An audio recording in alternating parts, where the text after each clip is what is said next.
I'm a big fan of Lieven. Lieven's from Belgium, and he runs SecAppDev, another nonprofit developer education foundation out of Belgium, something I've been a part of. This is another nonprofit group, so I'm just a big Lieven fan of the work he does, trying to, in a nonprofit way, teach developers about secure coding. There's not enough of that in the world, so talk to him about, again, SecAppDev if you have a moment to before the day is over. My style of talk is to go fast and cover a lot of material. That's just the way I roll. So, and I'm going to deliver my slides to the foundation for you. A lot of speaker notes are in here as well. So the goal is for you to, I'm going to blast through this talk, fast and furious, give you the deck for continued study if you so care to. So hang on to your seats, hold on. Let's talk about HTTPS. And what time do I have to speak until, may I ask, to the dear proctors? 10:35. So I have 33 minutes to do like an hour and a half of material. Hi, my name is Jim. I'm going to talk about security. I'm from the United States. So in Hollywood, we see people shooting at people, and the good guys never get shot. They never get blown up. But when crypto comes into play, everything freaking falls apart. Oh no, they have crypto. I saw a padlock in the browser. Oh no, we can't get to them. So let's get beyond that and talk about it for real, right? This is some random guy off the internet. I have no idea who this guy is. I just troll him over the internet. He trolls me about HTTPS. And he said something really wise, which I want to get across here. Any unencrypted traffic visible to the adversary is not just an info leak. It's not just a confidentiality issue. It's a new attack vector for the attacker to inject attacks that he can use to exploit your system. So HTTPS is not just about confidentiality. It's about confidentiality, integrity, authenticity, authentication. And so what benefits do we get? Here we go. Confidentiality, the adversarial spy on your network can't see your data. We also get integrity. This is really important. The spy can't change your data. If you ever looked at a Pineapple device, any HTTP connection going through a Pineapple, you can inject whatever script HTML you want to the site with ease. So when I say integrity, I'm not kidding around. HTTP, the attacker on your network, in a trivial fashion, can modify everything. You also get authenticity. So when I go visit you, especially in a one-way fashion, when you're deploying one-way TLS, your server is deploying HTTPS for anyone to connect to anonymously. You get authenticity, because when I visit your bank, I know it's the right bank. How does that system work?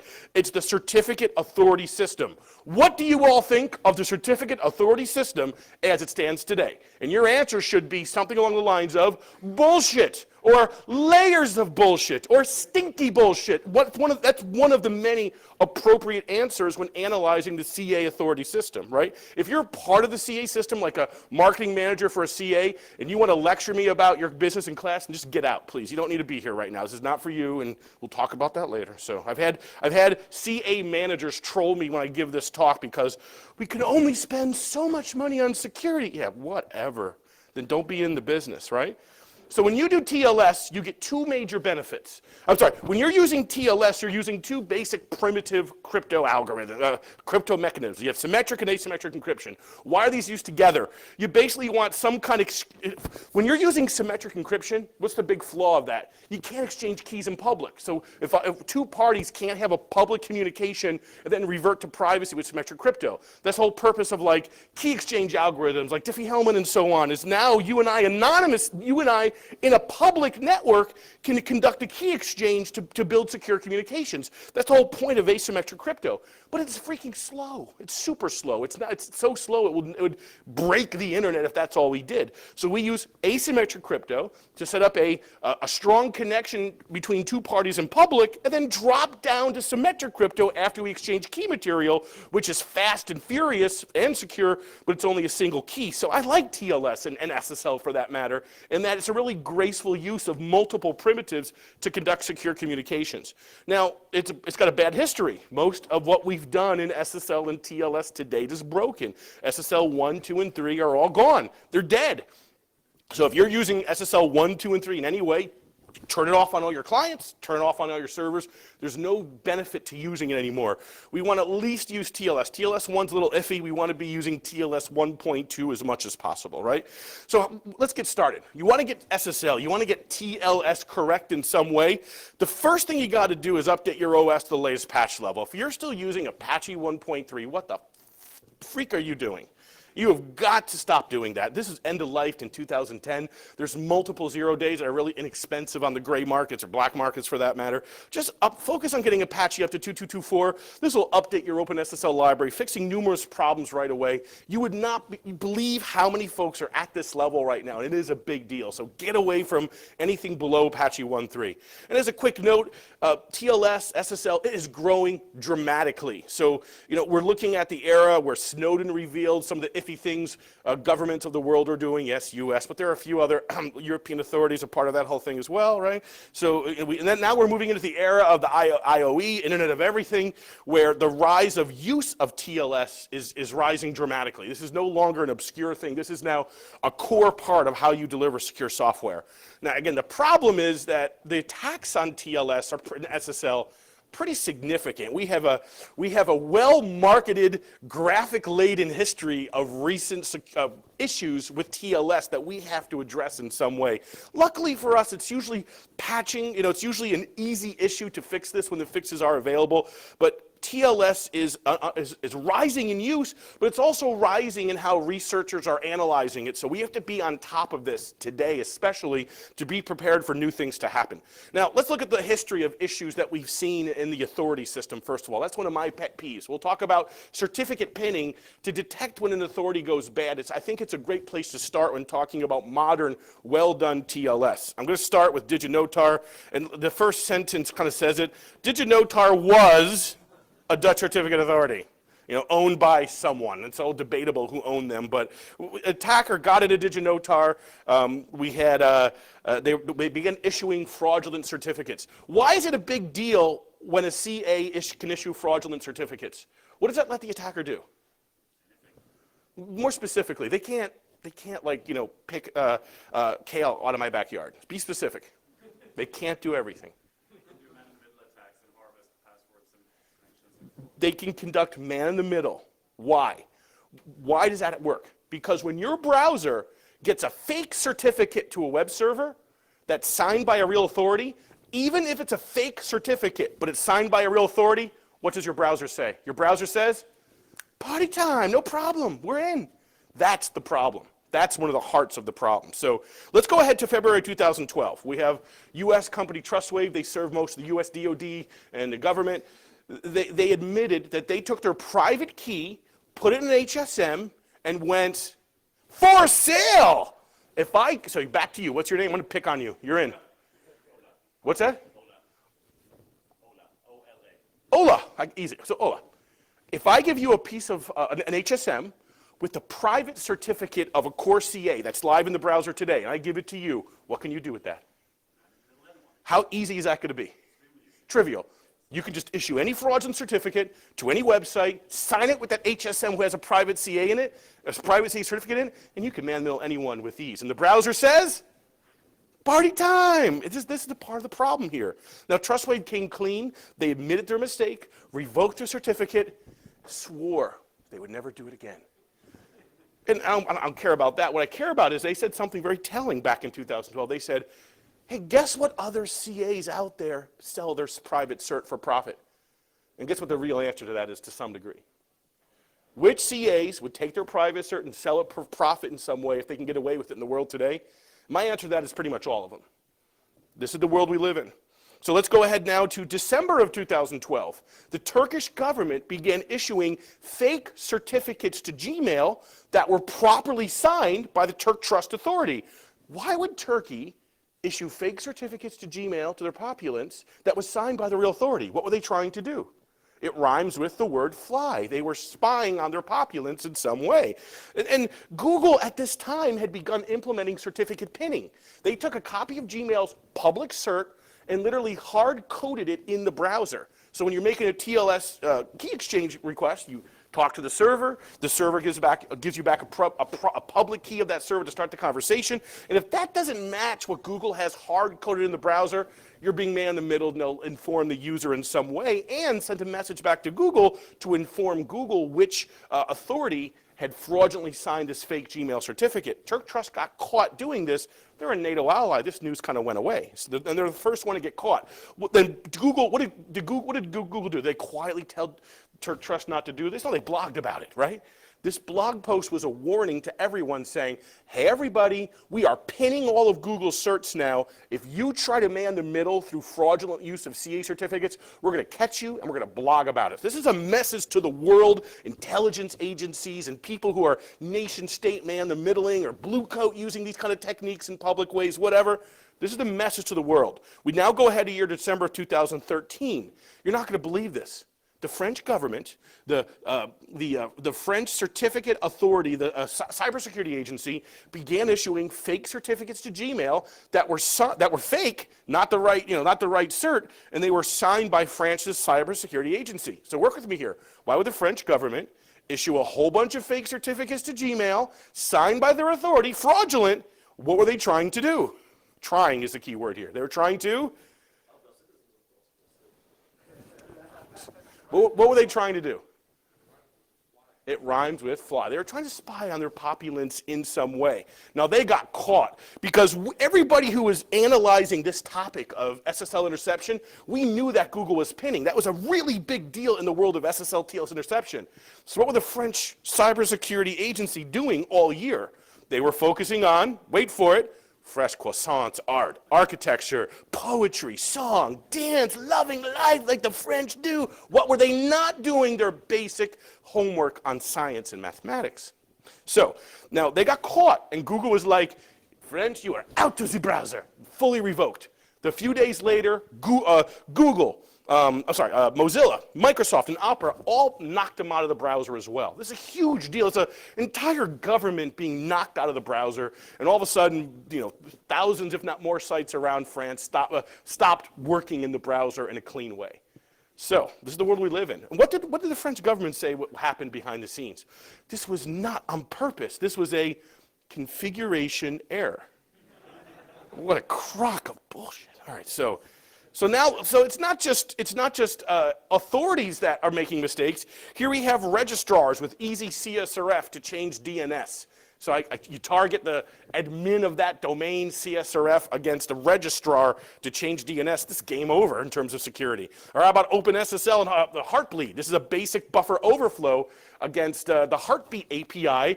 Buffer overflow lets you steal data from the server anonymously. When Heartbleed was announced, it was war on the floor for several days between many governments and hacking groups, right?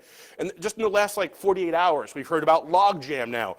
So this is some guy on the internet, I think he's smart, I don't know. He says, don't use export ciphers and generate a unique DH group. That seems like good advice. He's also saying, if you're running 124-bit DH, Diffie-Hellman for key exchange, don't use a common group, factor common ones. You should be using 2048 if you can deal with it for compatibility issues. This is a legacy issue. This is export ciphers from 20 years ago, and they're biting us today. It's kind of crazy. So we have this coming up as well. There are two issues, right? Please, it's the downgrade issue, which is one of them. Yep. And then the other one is the actual factoring of the locally groups, which is a completely different issue.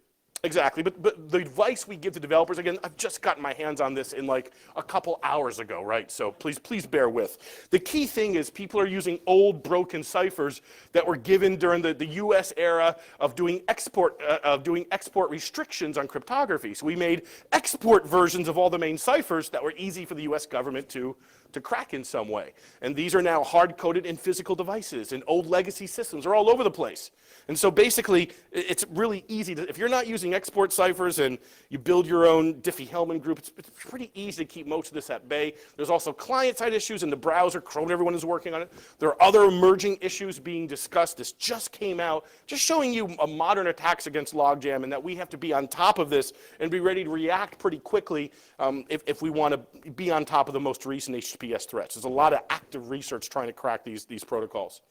The basic mistakes of developers is you're sending anything over HTTP. My honest opinion about 2015 is, when should we be using HTTP in 2014? Can anybody give me a good reason when we need to use HTTP? Anyone? Go ahead. Okay, so let me see if I got this right. You want me to connect my browser to your SSL, load balancer over SSL, and do plain text everywhere else inside. That is how almost every major breach happened. I was talking to Daniel Cuthbert earlier today. Daniel is he's like a red teamer. He does combative security for various organizations. And he said, I'm asking him, how realistic is it for you to break into an organization and start sniffing traffic? He's like, let me explain something to you, Jim. Let me put this in language that you can understand. When we have broken into a network and start sniffing traffic as part of a test, as part of an engagement, we haven't even taken our pants off yet. We're just getting started.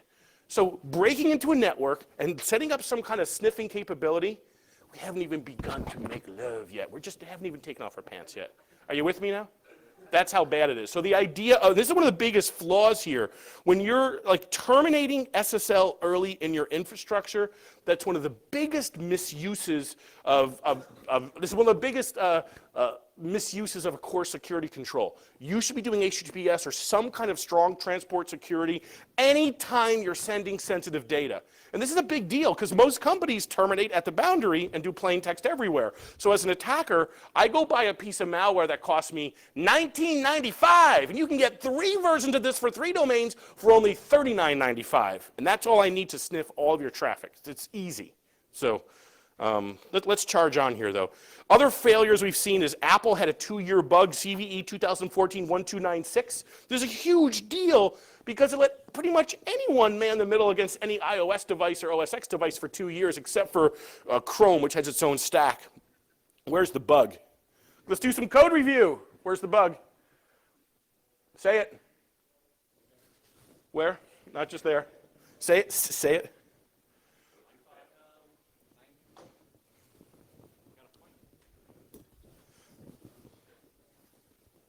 I can't get too much higher, though. Just say it. What line of code's vulnerable? Oh,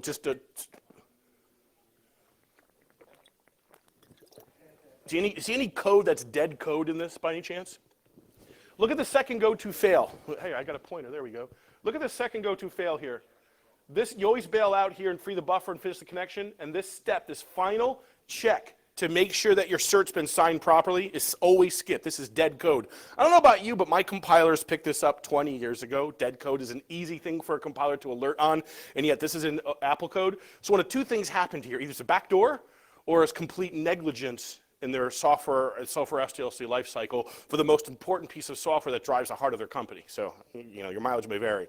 We also have issues with the browser. The browser fails open. When things go wrong, we give easy ways for users to keep on going in the face of insecurity.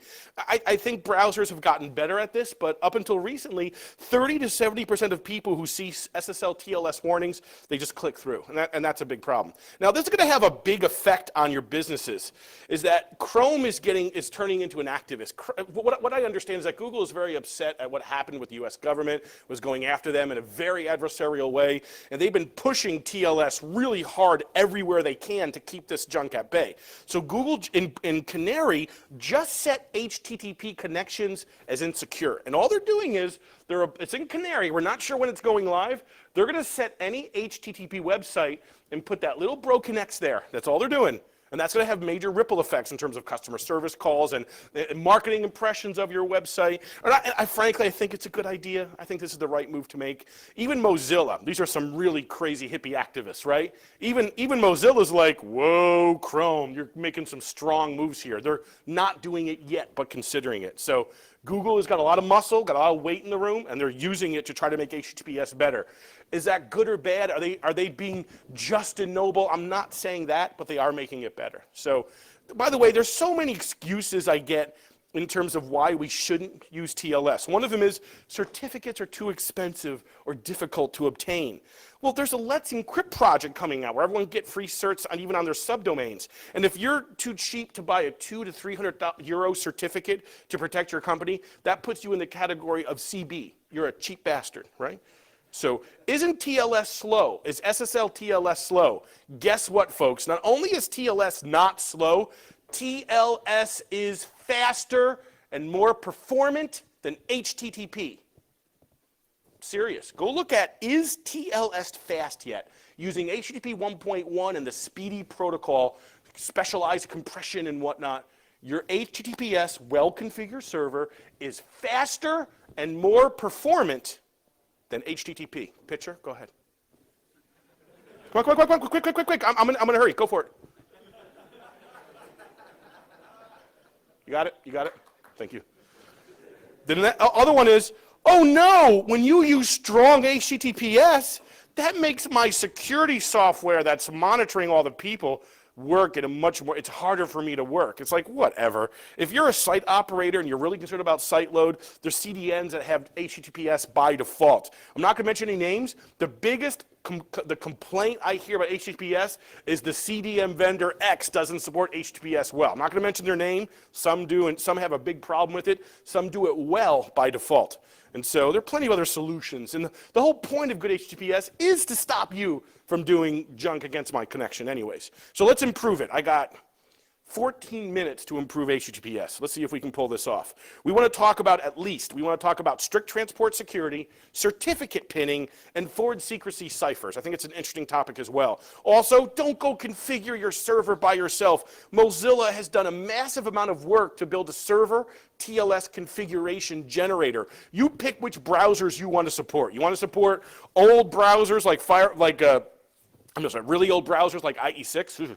You want to support, browsers from Firefox 1 and Chrome 1 and above, or do you want to only support modern, up-to-date browsers? And they'll give you different configuration options based on what you're trying to pull off. This is brilliance from Mozilla. Give them a lot of credit for that work.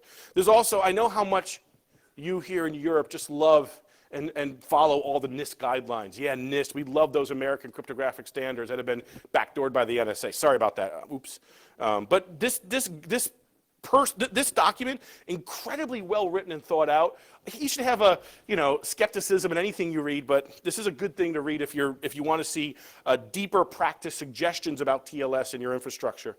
And so the first big defensive thing I want you to care about is strict transport security. This is a browser standard. It's well supported by most browsers. When you make a request to a server over TLS, you can choose to respond by saying strict transport security for a certain number of seconds for all of my subdomains on this site. From that point on, anytime the browser is told to make an HTTP connection to your domain, before that connection is made, it switches to HTTPS. So if some JavaScript attack redirecting me to HTTP no longer works with this standard when this standard is in play. It won't work with self-signed certs, IP addresses, or plain text connections. It works with any ports. When you use this, use a short duration and increase it once you know you haven't broken anything. If you have to revoke it, set the max age to 0.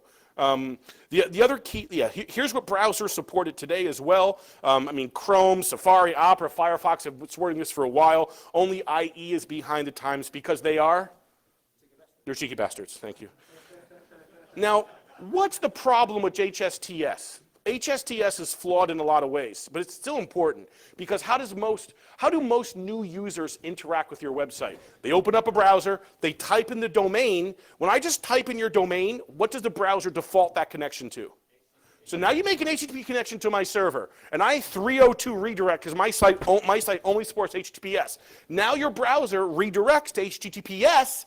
Now that we're doing HTTPS, I deliver strict transport security headers and bind the browser to use HTTPS from that point on for max age seconds. What is wrong with that scenario? You, Ola, are you ready? So you're on the network, you're the adversary, you see the first hop, what can you do? You can do a 302 to your own HTTPS. What did you first say in the beginning? You can do what? You can do?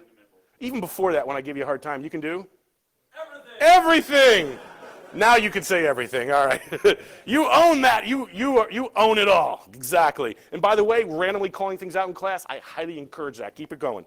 So this is brilliant, it's only a few thousand websites do this today, less than 2,000 do it today. You can set your site to use HSTS, use HTTPS everywhere, have a high max age and add the preload flag to your response header, then go to the Chrome project and basically check in your website, hard code it into Chrome, so the initial hits to your site already are configured for strict transport security. So when you do the preload list and you hard code your site into Chrome, Firefox, Safari, IE, they're all picking this up as well. They all agree on this standard. Even the first hop trying to do HTTP will get switched to HTTPS. You need to do this to get HTTPS done securely. And it doesn't scale well and it's still new and wonky, but you need to do the preload list if you want real HTTPS moving forward. There's a lot of other attacks to compromise it anytime the browser can do HTTP. So the other big problem is the too much trust in authorities. We talked about that already. So you have a technique called certificate pinning. It's a key continuity scheme. You either hard code your cert in the client or you trust the very first request you make and the first cert you grab, and if it changes from that point on, you flag the user. There's tofu pinning, trust on first use, and there's like what I call a priori pinning when you hard code the certificate. There's a great cheat sheet from Jeffrey Walton from the OpenSSL project who discussed this with us. It's a way for you to detect when things go bad with an authority. When it's not just your authority going bad, it's any authority going bad.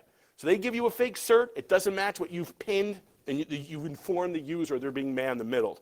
And so in a mobile app, this is trivial.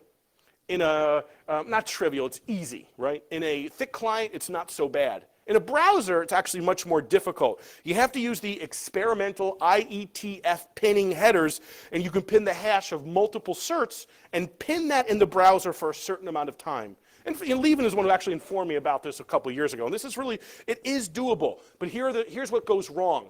Suppose you pin a cert 2 weeks before it's going to expire, and you pin it for 3 months. What did you just do, Levin? Pardon me? Be specific, Levin. When I have a pin time of 3 months, and the cert's about to expire in 2 weeks, what did I just do to all those users? Yeah, you just denial of service those users. You stop them from being able to use your site. So here's your strategies. Always have a backup pin from a different CA as part of your pinning strategy. When your cert is about to expire, like 2 weeks before it expires, it's too late. About a year before it expires, get a new cert and pin it. So when expiration time comes, you can drop it out of your pin header without any kind of continuity problem. Dr. Vetta! What's up? Good to see you. Give me a hug, give me a hug. Come on, give me a hug. Come on, Dr. Wetter. Come up here for a second. Good to see you. Good to see you. What's your question? I haven't seen you in so long. Dr. Wetter. Dr. Wetter. Gentlemen, excuse us. It's man love. Dr. Wetter. It's good to see you, buddy. Hey, it's good. What's your question? Go, go, go.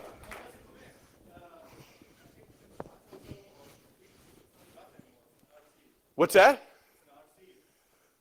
Oh, it's actually a request for comments now. It's no longer an experimental. This is now a formal W3C standard request for in the request for comments phase.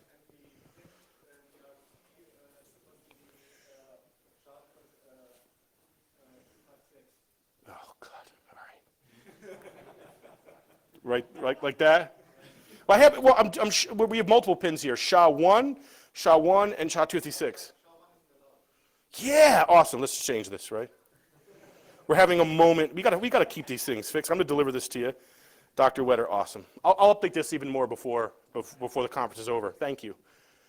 So you have these headers available. Again, you're to get caught with expiration issues. So make sure that you have a spare cert from a different CA ready to hot swap in. Make sure that you have that a year before things expire, you begin to pin that as well. So when expiration boundaries are passed, you're already ready for it. Question?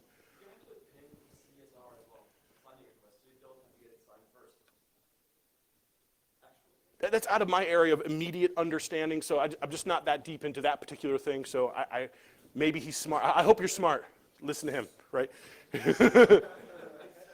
And I have a section here from the co-author of this on stapling and those kind of issues. So I'll at least leave him in the deck. I'm going to skip over it to make up time. I got 6 minutes. Let's go. We did that already. We talked about this already. This is what Chrome does when it sees that your pinning has been violated in some way. It also sends a note to Google so they know which CA did this as well. So, or you can actually configure the reporting URL to tell yourself what happened, which CA did a fake cert, or what went down, so you can react to that event in some way as part of the standard, just like Content Security Policy Reporting API. I think this is a good job. Your connection is not private. Attackers might be trying to steal your information from Google with your passwords, messages, or credit cards. This is really a clear message. If they hit reload, there's no hope for them. So the only thing that really bothers me, when I learned about this really upset me. This is that when you install a local authority into any browser, the pinning APIs are all skipped. Look at what happened with Lovino. Lovino, and I don't want to blame Loveno allowed one of their advertising vendors to install like adware type software on their machine. You know, Dell and HP, they've all done this to some degree. I don't want to shame Loveno, but what they allowed this advertiser to do is literally install a local authority in the user's browser in Loveno machines before they sent it to the customers who bought it. And Robert Graham was able to extract the key from this package, which lets him man the middle easily any Loveno user. The point that what got me here is that anytime Google made the choice to not accept local attackers in their threat model for Chrome. And I'm like, but wait a second, anyone gets a local authority in a browser, that means that a company can man the middle their employees to monitor their software without telling them. That means that you know, any kind of software that gets installed lets the pinning API be evaded. I want to know when my pinning's being evaded, even through a local authority, and Google decides to squash that. And their excuse was, it's not part of our threat model. We can never stop a local attacker. But they consciously wrote code in their browser to specify that a local authority completely evades pinning. This is to allow security software to be installed on people's machines and monitor all their TLS connections without any kind of interruption, without any kind of notification to the user. I think this is a big deal. This is really an upsetting thing that's happening, and I think we should change this, but it's not an easy issue, right? I have a section here on revocation with extensive notes. This is from Cassio Goldsmith, who wrote this section. So if you're interested in proper revocation life cycle, it doesn't violate privacy, that's not using a revocation list, which doesn't scale. This is a really good series of slides. The notes are in here in detail. When I release the slides, go for it. I'm not going to talk about it. Last note before we finish up, stop using old ciphers. We just saw this in Logjam. Like, anybody here using export ciphers in their website consciously? Absolutely not. This is a 20-year-old issue. So when you're using an old cipher, there's a bigger problem, though. If you're using old cipher, RSA for key exchange, the problem there is that as an attacker, if I'm a passive attacker recording traffic all day long, it might be hard for me to break that crypto. So I'll just, as a threat agent, I'll just record that traffic for a long time and eventually try to break the private key, steal the private key in some way. If you're using an old cipher that a passive attacker who records traffic and somehow gets to your private key can decrypt all traffic that server ever encrypted. And that's how nation states like to go after people to some degree. Enter perfect forward secrecy ciphers. These are things like elliptical curve Diffie-Hellman, which is not vulnerable to logjam type of stuff, by the way. These are things like key exchange algorithms that create temporary symmetric keys that are not derived from your private keys in any way. That if an attacker cracks that key, they get a small part of the message and have to re-crack again to get another key. So this is to stop, again, passive attacks who pop your key from decrypting previously recorded traffic. Now, as someone from Schubert Phyllis told me, one of the Frank from Schubert Phyllis told me, he's like, the private key still needs to be protected. Because if I could steal your private key, I might not be able to derive all your previously recorded traffic or decrypt that, but I can at least man the middle you if I have a copy of your private key. So we still must protect the private key, preferably in an HSM or something strong. Here's an example Here's an example of different configuration ciphers within TLS that provide the forward secrecy. It's usually elliptical curve Diffie-Hellman or similar. We're no longer using plain RSA for key exchange. The era of RSA is pretty much over. It's time to pretty much stop using it everywhere.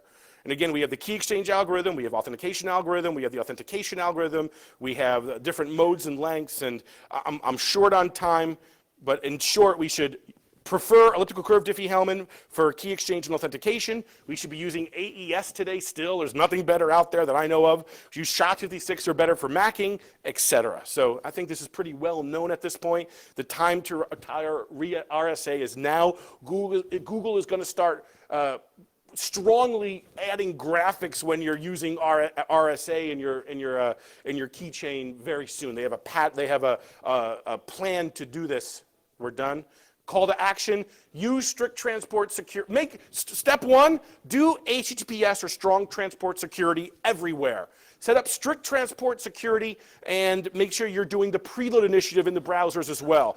Pin the certs everywhere you can to detect when you're given a fake certificate to man the middle you, and make sure you're using forward secrecy ciphers for everything you're doing to stop passive attackers. There's another section on OSCP. This is a revocation life cycle that's in the deck. Please read it. it and move away from RC4 and RSA. This is the basic plan for TLS and HTTPS. So much has been improved. The work has been done by Google, browser vendors, cryptographers, this huge amount of work to get us where we are today. Guess what? Now it's your turn. Let's get HTTPS right. It's a basic foundation to secure software. Thank you very much. We're done. Have a great day, everyone.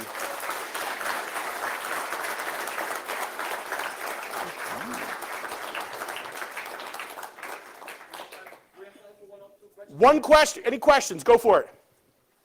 Questions. Ola, give me a question, please. No, you're not gonna. All right, go ahead, please.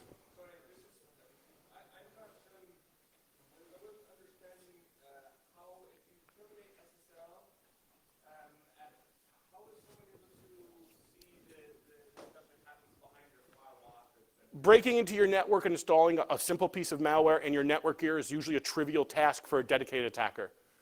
That's the issue. It's not going to affect outside looking at your site, but you got to go back to 1972, the original white papers on information security, Salter and Schroeder from MIT, and they said, as a main tenet to all of information security, you never trust the infrastructure that you're on. We're in the era, HTTPS everywhere, or one piece of malware, 1995, is going to undermine all plain text data going throughout your company. We should have our internal networks everywhere over HTTPS. And I'm an academic. It is easy for me to say that. You have to do the actual hard work. So bye-bye. So, any more questions? We're good? Have a great day. Thank you so much. Cheers. Enough applause.